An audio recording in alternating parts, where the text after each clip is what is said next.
Look at lighting fires in the Woodburners at Babington. They are all very similar in terms of operation, but one of the key things that you need to do with a wood burner from time to time is to clean the glass.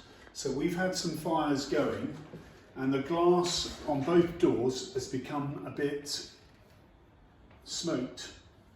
So what we do is we use this product, and it is one of the best things that we've discovered, Victas Stove Glass Cleaner, and just a couple of sprays.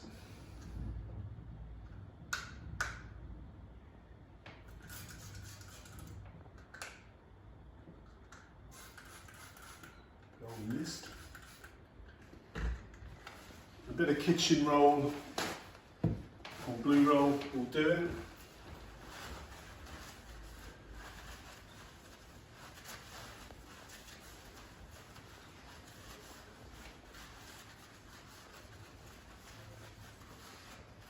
And really quickly the chemical will do what it's designed to do, dissolve the soot for us to wipe off.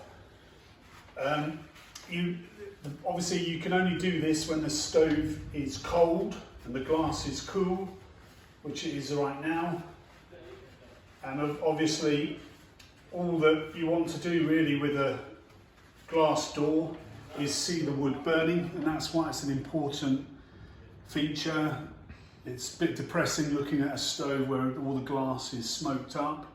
And as I say, this is sort of a start-up activity before you build the fire. And no matter how careful you are, you will, from time to time, get logs falling a bit close to the glass. The air wash system might not work effectively. And what will happen is the glass will get sooted up. So it's just one of those regular maintenance tasks. So building the fire, very similar to an open fire as well, but we need smaller logs if you can find them in the baskets around the house.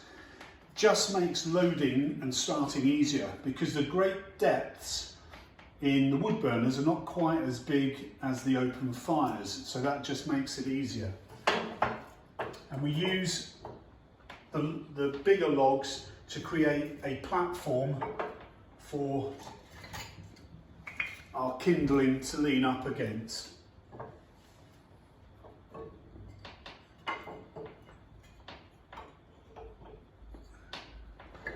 The principle's the same, small but powerful in terms of the amount of fuel that we've got. Again, if you suspect downdraft, you'll feel it on the back of your hand.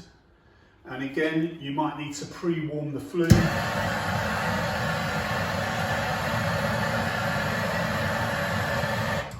Just to make it easier and to avoid any smoke coming back into the room. There is a real advantage with a wood burner over open fires in that we can close the door partially, and you can see the effect that that has on the amount of oxygen and how it's going into the bundle of fuel that we're burning. So by closing the door slightly, leaving it ajar, you allow that sort of narrow section of it, oxygen to come in, and it kind of acts a little bit like a blowtorch and gets the kindling going. So we can see there that most of the kindling is lit. We know that warm air is going up our flue, so we've got updraft.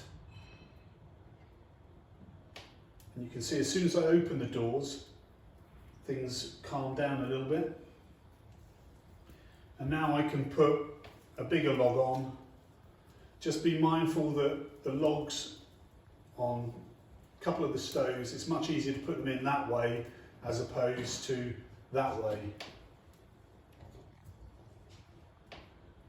And again, not completely closing the door, probably for about 10 to 15 minutes until both 2 or 3 of the logs are lit and we've got a really good fire going.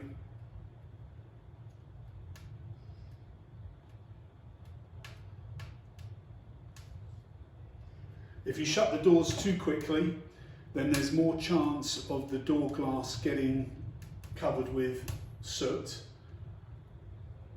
So just be patient. You could go off and do another fire while this one's in this position. Door's slightly ajar. There's no danger of any sparks coming out. And that's working beautifully. It's getting all the logs lit now.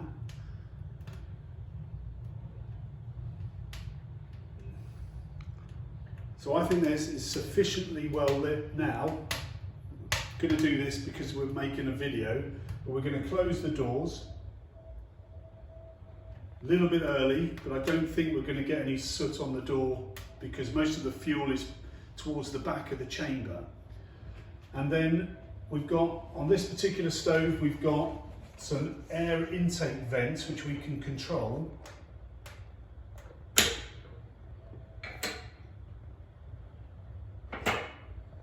When I push them all towards the left-hand side, it's in the most open position. And that means it's allowing lots more air into the chamber. You can see that that's racing through.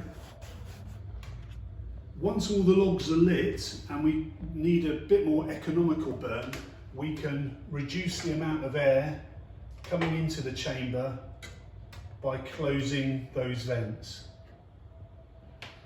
It's quite easy to identify which direction once a fire is well lit and you've got lots of things burning in the chamber. It's less easy to identify which way if you forget when the wood burner's only just been lit. But once the doors are closed, you'd have the vents fully open, just to finish off establishing that fire, getting lots of logs burning, and then you can reduce the amount of air that comes in, and we've got a really economical burn.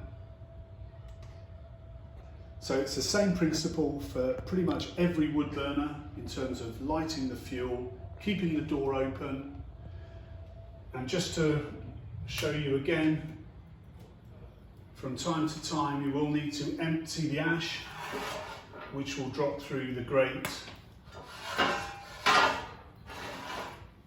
And all of the wood burners at Babington have that facility, I think, except for the wall garden stoves.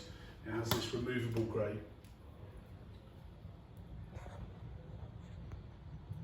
I think it's well established now, so I can just push it back a little bit, reduce the amount of air getting in.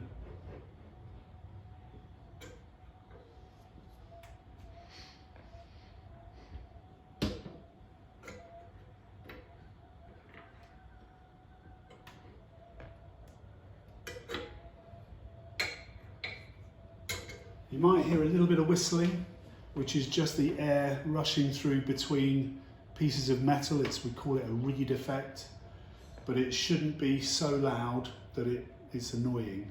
So, but you will hear that from time to time. Cool.